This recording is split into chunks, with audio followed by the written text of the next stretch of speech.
Hello, welcome to my channel. ഇന്ന് നമ്മൾ നോക്കാൻ പോകുന്നത് ബഹുമുഖ ബുദ്ധി അല്ലെങ്കിൽ മൾട്ടിപ്പിൾ ഇൻ്റലിജൻസ് MI. ആദ്യം തന്നെ ഒരു ചോദ്യത്തിൽ നിന്ന് തുടങ്ങാം. ബഹുമുഖ ബുദ്ധി സിദ്ധാന്തം രൂപപ്പെടുത്തിയ മനഃശാസ്ത്രജ്ഞൻ ആരാണ്? ഉത്തരം ഹവാർഡ് ഗാർഡ്നർ.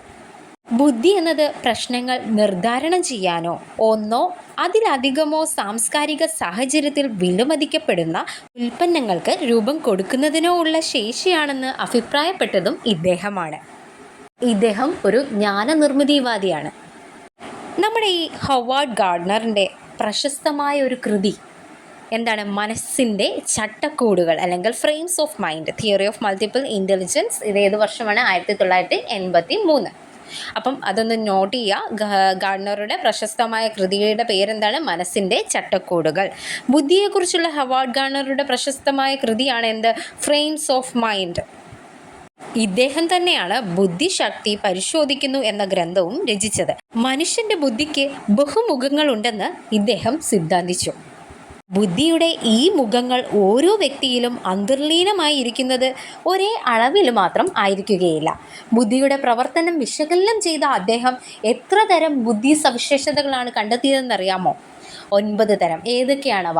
ഭാഷാപരമായ ബുദ്ധി, യുക്തിചിന്താപരവും ഗണിതപരവുമായ ബുദ്ധി, ദൃശ്യസ്ഥലപര ബുദ്ധി, ശാരീരിക ചലനപര ബുദ്ധി, സംഗീതപരമായ ബുദ്ധി, വ്യക്ത്യാന്തര ബുദ്ധി, ആന്തരിക വൈയക്തിക ബുദ്ധി, പ്രകൃതിപരമായ ബുദ്ധി, അസ്തിത്വപരമായ ബുദ്ധി. ഇവയാണ് ഗാർഡ്നർ അവതരിപ്പിക്കുന്ന ബുദ്ധിയുടെ ബഹുമുഖങ്ങൾ. ഇനി നമുക്ക് ഓരോന്നും അല്പം ഡീറ്റെയിൽ ആയിട്ട് നോക്കാം. ആദ്യത്തേത് ഭാഷാപരമായ ബുദ്ധി. ഓരോ വ്യക്തിക്കും ഭാഷയിൽ നിർമ്മിതി നടത്തുന്നതിനും ഭാഷ പ്രയോഗിക്കുന്നതിനുമുള്ള കഴിവിൽ വ്യത്യാസം ഉണ്ടായിരിക്കും. ഭാഷാപരമായ ബുദ്ധിയിൽ മുൻതൂക്കമുള്ളവർക്ക് നന്നായി എഴുതാനും ഫലപ്രദമായി പ്രഭാഷണം നടത്താനുമുള്ള കഴിവ് ഉണ്ടായിരിക്കും. ഈ ഭാഷാപരമായ ബുദ്ധി കണ്ടെത്താനും പ്രോത്സാഹിപ്പിക്കാനും നമുക്ക് ഒരുപാട് പ്രവർത്തനങ്ങൾ നൽകാവുന്നതാണ്. ഉദാഹരണത്തിന് ചർച്ചകൾ, സംവാദങ്ങൾ, സെമിനാറുകൾ, വിവിധ വ്യവഹാര രൂപങ്ങളിൽ രചനകൾ നടത്തൽ, പ്രഭാഷണങ്ങൾ, അഭിമുഖങ്ങൾ തുടങ്ങിയവ. ഇനി നമുക്ക് രണ്ടാമത്തെ നോക്കാം. യുക്തിചിന്താപരവും ഗണിതപരവുമായ ബുദ്ധി. യുക്തിപൂർവം ചിന്തിക്കുന്നതിനും ആശയങ്ങളുടെ പരസ്പര ബന്ധം കണ്ടെത്തുന്നതിനും അമൂർത്ത ചിന്തനത്തിനും സഹായിക്കുന്ന ഒരു ബുദ്ധി ഘടകമാണിത്. ഇവിടെ നമുക്ക് നൽകാവുന്ന പ്രവർത്തനങ്ങൾ എന്ന് പറയുന്നത് ചാർട്ടുകൾ, ഗ്രാഫുകൾ, പട്ടികകൾ എന്നിവയുടെ നിർമ്മാണം, അതേപോലെ തന്നെ പാറ്റേൺ തയ്യാറാക്കൽ, പരസ്പര ബന്ധം കണ്ടെത്തൽ, ചോദ്യം ചോദിക്കൽ, പ്രശ്നം പരിഹരിക്കൽ, പരീക്ഷണ നിരീക്ഷണത്തിൽ ഏർപ്പെടൽ, പ്രവചിക്കൽ തുടങ്ങിയവയാണ്. ഇനി മൂന്നാമത്തത് ദൃശ്യസ്ഥലപര ബുദ്ധി.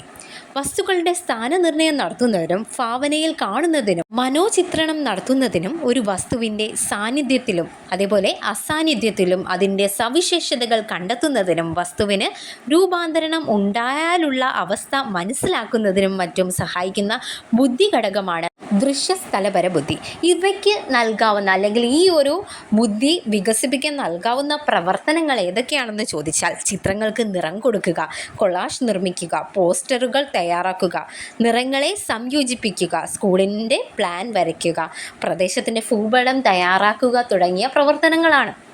ഇനി നാലാമത്തേത് നോക്കാം. ശാരീരിക ചലനപര ബുദ്ധി. ഒരു വ്യക്തിയുടെ ശരീരത്തെ അതിൻ്റെ ഉയർന്ന സാധ്യതകളിൽ അഥവാ സാധ്യമായ ഉയർന്ന തലങ്ങളിൽ പ്രയോജനപ്പെടുത്തുന്നതിന് ഉപയുക്തമാക്കുന്നതിനുള്ള ബുദ്ധി സവിശേഷതയാണ് ശാരീരിക ചലനപര ബുദ്ധി എന്ന് നമുക്ക് പറയാം.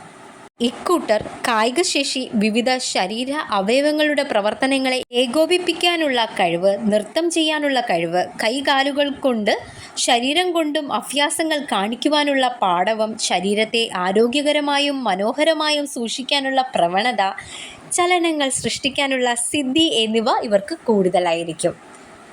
ഈ ഒരു ബുദ്ധി വികാസം സാധ്യമാക്കാൻ നമ്മൾ നൽകേണ്ട പ്രവർത്തനങ്ങൾ എന്തെല്ലാമാണ് എന്ന് ചോദിച്ചാൽ കരകൗശല പ്രവർത്തനങ്ങൾ, നിർമ്മാണങ്ങൾ, അനുകരണം, അഭിനയം, നാടകീകരണം, കായിക പ്രാധാന്യമുള്ള പ്രവർത്തനങ്ങൾ, പരീക്ഷണങ്ങൾ, പ്രവർത്തനങ്ങളിലൂടെയുള്ള പഠനം തന്നെയാണ് ഇവിടെ സാധ്യമാക്കേണ്ടത്. 5. സംഗീതപരമായ ബുദ്ധി.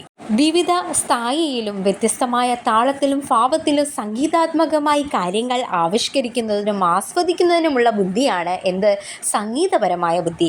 ഈ ബുദ്ധി വികാസത്തിന് നൽകാവുന്ന പ്രവർത്തനങ്ങൾ ഏതൊക്കെയാണ് എന്ന് ചോദിച്ചാൽ കവിതയുടെ താളം കണ്ടെത്തൽ, ഈണവും താളവും നൽകൽ, താളാത്മകമായി ചലിക്കൽ, സംഗീത ഉപകരണങ്ങൾ ഉപയോഗിക്കൽ, ശ്രവ്യ സങ്കേതങ്ങൾ പ്രയോജനപ്പെടുത്തൽ, കലാസ്വാദന പ്രവർത്തനങ്ങളിൽ ഏർപ്പെടൽ എന്നിവയാണ്. 6. വ്യക്ത്യാന്തര ബുദ്ധി. മറ്റുള്ളവരുമായി ഇടപഴകുന്നതിനും അവരെ മനസ്സിലാക്കുന്നതിനും അവരുടെ പെരുമാറ്റങ്ങൾ വ്യാഖ്യാനിക്കുന്നതിനുമുള്ള കഴിവാണ് വ്യക്ത്യാന്തര ബുദ്ധി എന്ന് നമുക്ക് പറയാം.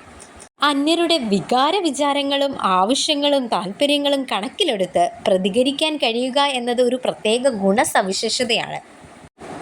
ഈ ഒരു സവിശേഷത വികസിപ്പിക്കാൻ വേണ്ടി നമുക്ക് നൽകാവുന്ന പ്രവർത്തനങ്ങൾ ഏതെല്ലാം എന്ന് ചോദിച്ചാൽ സഹകരണ സഹവർത്തിത പ്രവർത്തനങ്ങൾ, ഗ്രൂപ്പ് പ്രവർത്തനങ്ങൾ, അനുഭവങ്ങൾ പങ്കുവെക്കൽ, മറ്റുള്ളവരുടെ കാഴ്ചപ്പാടിൽ നിന്ന് നോക്കിക്കാണൽ, പരസ്പരം വിലയിരുത്തൽ തുടങ്ങിയവയാണ്.